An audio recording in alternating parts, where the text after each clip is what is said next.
Bado tunaendelea na burudani kutoka kwetu na bado tunakufurahisha wewe ambao umekuwa ukitazama hapa kila siku. Leo nipo na nani? Nipo na meneja Dingano. Mtaalamu huyu wanamuita hivyo kutokana na namna ambavyo amekuwa akifurahisha jamii na yale mengi ambayo anafahamu kutoka kwa wasanii tofauti tofauti. Naenda kuzungumza naye kuhusu burudani, lakini pia naenda kuzungumza naye kile ambacho wengi inawezekana wanafahamu au hawafahamu, labda wanataka kufahamu zaidi. Naitwa D3 Mnyumba burudani, nyuma ya kamera anaitwa mtaalamu Kido. Amekataza kabisa usiniite Kevin, niite Kido. Meneja Dingano, mzee wangu kwema? Fresh. Kama kawa? Asante. Kinyamwezi? Sana mwanangu. Naona upo maeneo yako umepoa Kinyamwezi, unyama ni mwingi. Najua leo mwanangu leo tumepoa poa mtaani. Ndio. Niambie ndugu yangu. Sana. Sasa kitu ambacho mimi nimestajabishwa nacho wewe ni kwamba nimefika maeneo ya huku Kigamboni. Kila nikiuliza unaambiwa jamaa pale unampata, pale unampata. Unafahamika sana kutokana na namna ambavyo umekuwa ukizungumza kwa mitandao ya kijamii au unafahamika kwa sababu ni mtaani kwako? Kabla ya kuingia kwenye media, ninafahamika sana. Umeelewa? Shaka mwenyekiti wa vijana wa chama. Na usio bana. Na harakati nyingi waga napigaga usio bana. Yes, na nimeshaingia kwenye bodi za korosho mashambani huko umesoma. Kwa hiyo masuala ya meneja sio meneja kwa sababu ya mitandao, meneja kitu kingine no. Management kwa sababu ninamiliki watu zaidi ya 1000 nyuma yangu. Yes, wengine wako shamba, wengine wako na wengine wako Morogoro, wengine wako wapi kusini Mtwara, wapi Tandaimba. Yes, kama hivyo wengine ndio kama unavyoona hapo.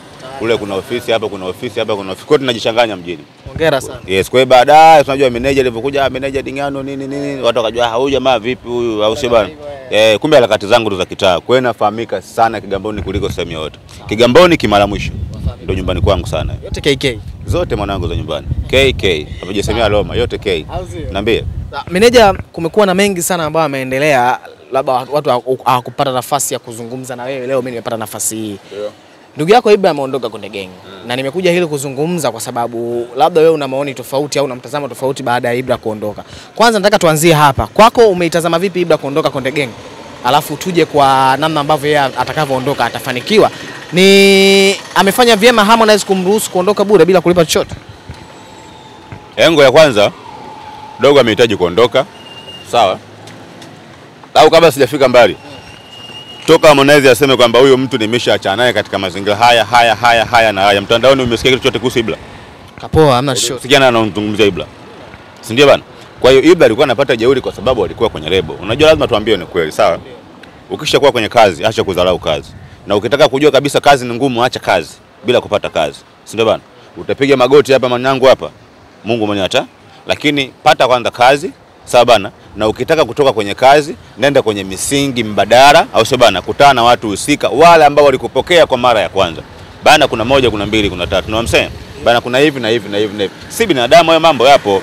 Lakini Ibra alichotufanyia sisi au alichokifanya Konde Gang au alichoifanyia Konde Gang kwanza ni dharau. Umesoma?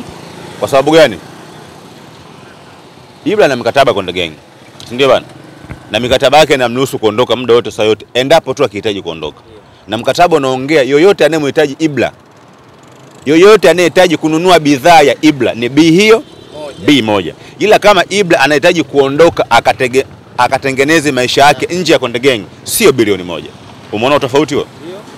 Sasa Ibra akaja kwanza kuaminisha umma kwamba Harmonize ametaka B1. Cha kwanza, sio bana? Hiyo ni njia mojawapo ambayo Ibra alitumia mbaya kabisa kwenye muziki wake. Sawa bana? Na ndio maana hata Ibra alivyoanza kuzungumza, alivyoanza kuchapisha mipango yake mitandaoni, sijui chumbani, sijui nini. Brother, nikukumbushe kitu. Harmonize alikuwa anapiga kelele lakini tayari alishawapa hela zao. Unaelewa? Harmonize alivyoona kabisa haki zake zote ziko Wasafi, Harmonize alikuwa anapiga kelele? Hapana. Harmonize katia huruma kwa wananchi bwana, changieni pesa? Hapana. Si ndio? Alikuwa anajua kwamba huu sio muda rafiki wa kuzungumza kwa sababu kwanza nadaiwa hela. Ukishadaiwa lipa kwanza then ndio uanze kupiga kelele. Uwe na jeuri. Manyesoma sije. Na ndio maana Harmonize, si ndio bana? Alivyotaka kutoka Wasafi, alipeleka mikataba yake, akapeleka barua kujitoa, umesoma sije? Watu wakaisikiza mikataba zaidi. Na nakumbuka ile barua yake imejibiwa zaidi ya miezi 2 au mwezi mmoja mbele. Umesoma sije? Walikuwa wataki kusaini kabisa. Umesoma sije? Baadaye akatakiwa alipe kiasi kadhaa 500. 500 wako hapa. Hapa. Baadaye wakataka begani 100. Ambaye inaonekana kabisa alienda kushiriki kwenye show Burna Boy Rwanda kama sikosei, na wala kupiga show maskini na Mungu, alienda tu kama kumsabai mchizi, lakini ikaonekana kama ile ni makosa kwenye lebo, akapigwa 50. Sawa, unakumbuka 50 ingia alipigwa wapi? Taifa pale, mechi ya Uganda pamoja na Tanzania, unakumbuka? Ali happen kama ile, sababu hata Makonde mwenyewe alipigia kelele sana ile show. Nini ile kitu ya mpira. Mmesoma sio? Kwa hiyo ikabidi kila mmoja hajitoe kwa nguvu zake. Watu walijaza uwanja, naye akajitoa kwa nguvu zake kwenda kuchukua kipaza sauti fresh 50 kama 600. Akulipa dogo? Alilipa. Baada ya kulipa tujasikia kelele.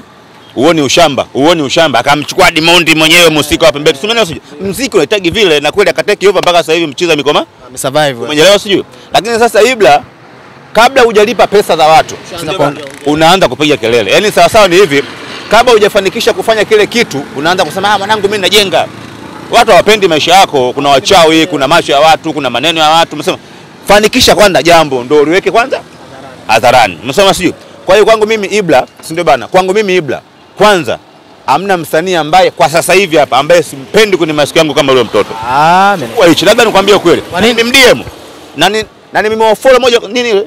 Kumwa nini unasema? Yaani sitaki kuona kitu chochote kwenye page yake. Sababu nimeshamuona kabisa huyu mtoto zero. Wa Makonde sisi hatujazaliwa na roho kama zile. Umesoma? Sisi tumezaliwa na roho mzuri. Kukubaliana matatizo, kukubaliana cha kwako, kukubaliana cha watu. Kikubwa cha kwako, kidogo cha kwako, kikubwa cha bala. Sawa? Mimi sidhani kama dogo ni Makonde lili yule. Ushansoma? Sikufikiria kabisa, na nilimwambia Ibra, unaongea kitu gani mtandaoni? Anambia Dingano hapana. Nikamwambia Dingano hapana, kitu gani dogo, mbona unazingua? Fuata protocol za mikataba zinataka nini? Wewe unataka kuondoka. Sawa bana. Masuala ya chumbani yanakujaje? Masuala mama yako kuuawa kikatili, masuala. Kwa nini Harmonize asimuue mama yake aje kumuua mama yako wewe? Harmonize ametoboa amemuua mtu. Baba yake si yuko hai. Mama yake si yuko hai. Ndugu zake wote Harmonize sio hapo tunawaona. Umesoma sio? Anasemaje vitu vya kimbavu kama vile? Meneja, tafsiri yako ni nini? Umeongea mengi sana. Yangu ni kwamba Ibra anatakiwa yani Ibra kwanza anatakiwa ampate mwanasheria au ampate bwana saikolojia, akae naye chini amtulize. Sawa bana? Na ndio maana nimekuambiaje, toka Harmonize tulimwambia utakiwi kujibishana huyo mtu. Zima kimya. Harmonize siku ya pili, siku ya tatu kama sikosea mikaa kwenye media kaongea bana, dogo yuko huru, afanye mambo yake, kama kuna show, kuna mapromota, kuna management, wamtumie kwenye kazi zake ili ni apate nini? Chakula, au sio bana? Ibra akaunti zake ziko wapi? Si anazo? Umesoma sio? Maana yake ni kwamba Harmonize alichokifanya, si ndio bana, ni utu uzima na kukua kifikra. Kwanza mdogo wetu tumetoka naye kijiji kimoja, maskini na Mungu, mkoa mmoja, kijiji kimoja, mimi kwa Ibra hapa, kwa Harmonize pale, mimi pale. Shansoma. Sasa nakuaje, si mwisho wa siku ile mmoja wetu anadondoka afu tunaenda kuzikana hapa, alafu mwisho wa siku tunaangalia na usonyo nakuja akilini. Si ile familia. Umesoma sio? Lakini mwisho wa siku labda nikwambie ukweli. Toka Harmonize ashindwe kumzungumzia Ibra, nyinyi mnamsikia mitandaoni wana habari. Tumsikie. Hiyo kupesa na kupesa mnaisikia sana ipigwa ovyo. Kawaida sio kama. Brother, nisikilize, nikwambie kitu, sawa bana? Muziki unahitaji njia bro. Na ndio maana Ibra mwenyewe alijua kabisa bila kumchokonoa brother, hapa mimi ngoma haiwezi kwenda kokote. Umesoma sio? Unatuambiaje wewe si hela kodi? Hela kodi wewe nani alikuwa anakujua kwenye nchi? Ibra, labda nikwambie kitu. Unaona hapa nilipo hapa. Kuna sehemu moja hivi inaitwa Medizini. Unamjua Hamisi BSS? Namjua. Analala chumba kimoja Ibra, Hamisi BSS anakaa kwao ndo anamsaidia Ibra. Sawa bana? Mimi Ibra namjua kitambo. Ushansoma sio? Nakutana naye sana hapa nikiingia zangu ofisini pale kwa diwani. Umesoma sio? Lakini mwisho wa siku leo hii Ibra ametoka, amekuwa mkubwa anapojiona yeye. Lakini chukua hichi. Kwenye muziki wa Bongo Flava, kwa jicho langu la tatu, Ibra kama atatoboa utakuja hapa. Sawa. Nisikilize kwanza. Yaani kutoboa maana yake ni kwamba unajua bado nikwambia kitu. Diamond peke yake ndo alifanikiwa kukaa na watu kwenye lebo na wakafanikiwa, na sasa hivi wanafanya mambo yao. Na ndio maana unakuta hata Divoice iko wapi? Lava anafanya kitu gani? Mbosso amefanya kitu gani? Sio naelewa sio? Laivani na Harmonize ndio ambao wamekuja kusubutu kwamba kuifanya lebo ya Wasafi. Sisi ndo yani Diamond anataka akasema yes, najidai kwa sababu ya hawa vijana. Ndio watu ambao wanaofanya muziki wa Bongo Flava upepee. BT Tanzania nayo nani? Rayvanny. Diamond anayo? Hapana. Harmonize anayo? Sasa Diamond atakuwa ajisifie kwa hao wasanii wawili. Kwa hiyo hata leo hii kwa mfano Ibra kaingia pale Wasafi, hamna kitu bro. Wewe nisikilize mimi. Nisikilize mimi Dingano. Hamna kitu na hawezi kwenda sehemu yote. Wewe nisikilize mimi nikwambie kitu. Nisikilize mimi bro. Sawa? Sisi wa Makonde tunajua Makonde wa pili kujua kuimba ndo Ibra. Sawa? Ibra kashatuvuruga akili. Yaani dunia ikitaka kumjua Makonde wa pili nani anejua kuimba ni Ibra. Baada ya nani? Harmonize. Wa pili ni Ibra. Lakini Ibra sasa kaja yani kaja kutushika sharubu sehemu ambayo haihusiani kabisa. Masuala ya chumbani yanahusiana nini? Maliza hili. Meneja Dingalo, Ibra afanye nini ili kusurvive? Unamshauri afanye nini? Mimi siwezi kumshauri. Katika ushauri, yani mimi ni mshauri Ibra. Mimi siwezi kumshauri Ibra kwa sababu Ibra ametukosea pakubwa sana. Sio mimi, na ndio maana hata Harmonize clip yake ya mwisho amesema kwamba kama itamsaidia, sio bana, ataomba samani. Kama vipi, aachane nayo. Kwa sababu gani? Sisi tumemlea katika maadili maharum. Leo huyu unapokuja kutuambia chumbani show milioni 8 na nyima, sijui kodi, sijui nini. Brother, Ibra mpaka pale amefika na alamika kodi, ndugu yangu. Anamiliki gari gani? BMW 6, ndio? Au sio? Ameipata wapi? Ameipata Chitoli. Ameipata wapi? Konde Gang. Sasa Konde Gang unatuambiaje leo hii sisi hatuwezi kukulipia kodi shehe wangu? Unatuambiaje sisi leo hii tulikuita chumbani shehe wangu? Tukuite chumbani Ibra afu tunamdia Kajala kila siku akakaa wapi? Posho Queen akakaa wapi? Abichamsa akakaa wapi? Kwa hiyo Ibra kwanza anatakiwa haombe samahani. Yaani kama anataka kutoboa, wewe nisikize mimi. Wewe chukua hii. Blaza yangu amekasirika kweli kweli. Tajiri, yaani tajiri kakasirika. Wewe nisikize mimi. Kumwacha mtu free ndugu yangu. Hivi sio kama unanielewa? Yaani watu wamekulea wewe leo hii, alafu baadaye leo hii unaenda labda miradi yayo. Channel kubwa. Alafu unaanza kuleta jeuri huko. Unawajibu ovyo watu. Haiwezekani. Msoma sijui. Almasi katoka Manara TV, kaenda Crown ya TV, ametokana matusi. Ameongea chochote? Hadi waomba msamaha na kaomba lazima maisha mengine akaendelea, au sio bana? Mimi ndio nafahamu swala hilo. Sasa leo hii Ibra kama anataka kweli kutoboa, harudi kwanza Konde Gang. Kama sio Konde Gang, arudi Chitoli. Tukutane familia, aombe radhi. Tofauti na hapo, wewe nisikiza mimi. Kupesi na kupost ndio nyimbo yake ya mwisho. Kukopi na kupaste ndio nyimbo yake ya mwisho. Maneno ya Dingalo. Yaani niishia hapo. Mimi naongea hivyo. Sisi tunajijua wenyewe. Sisi hapa uchawi ndio. Yaani unaona sisi uchawi nyumbani kwetu. Yaani uchawi sisi ndio shikamoo.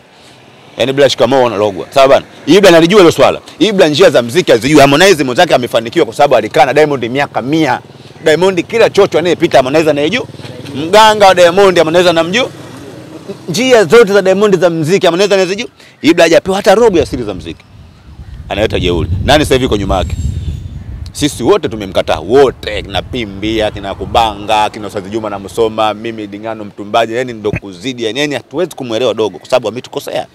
Lakini mwanaume mmoja tu ambaye amepoza ukoo, akamwomba Mungu, kama kweli unanipa huyu kijana nimsaidie. By the way, hebu subiri muache kwa sababu naona kabisa kuna watu wanataka kunyaribia nini? Brand yangu ambaye nimeitengeneza kwa miaka mingi na gharama kubwa. Mtoto mdogo anisumbue? Hapana. Mwenyezi Mungu akamuitika tu bana, achana naye tena freebot. Imeisha hiyo brother. Ila Ibra akitaka kutoboa, haja Konde Gang au arudi Chitoli kwa familia tena kikao cha mwanzo kama tulichokaa mwanzo. Haiwezekani Ibra sana tukusia kiasi hicho. Wakae kikao cha mwanzo kama alichokaa mwanzo. Mimi naitwa D3, baki hapo hapo.